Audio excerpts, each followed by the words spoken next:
Let me change that to this story instead.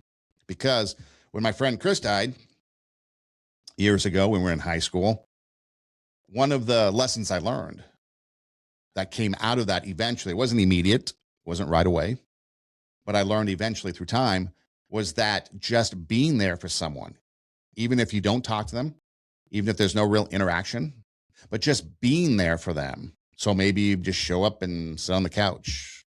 Maybe you just show up and whatever, but just being there for them made them feel that they were not forgotten, made them feel loved, made them feel in a time where they were dealing with loss, that their entire loss isn't their son and his social circle, all the friends that used to come over and hang out. Imagine that. Imagine that you are in a situation where you have a loved one.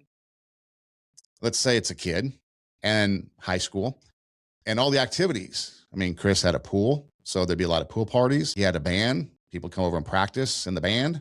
And so you had this social network of people that would come over, a social circle of people that would come over. And then when he died, I would imagine that disappeared pretty quickly. So not only was there a loss of their son, but there was a loss of his social circle and all that activity. So just being there, even if you interacted or if you didn't, but just being there for them, letting them know that you're there is a huge sign of caring. And that's one of the things that I think is the most important that I've learned throughout life when it comes to caring, is just letting them know that you are there. How about if I just come pick you up and we just sit in the booth? We don't even say anything. Whatever it is, you have to take the steps, because then in the end, a caring person will ask, how can I strengthen you?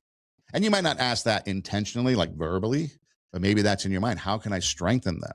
And maybe you do that by just being there.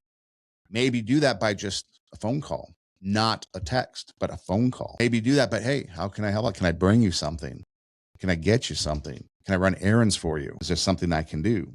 So caring, it notices, it listens, responds, and it acts.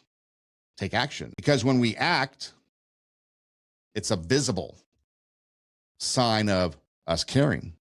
We're sending a message, we're checking in, we're showing up, we're making a call. We might not get the response we're looking for, but by doing these actions, sending a message, making a call, checking in, it helps carry the load for a little bit of time, perhaps, or part of the load for this particular situation. So we need to act. Caring does provide or protect someone's dignity.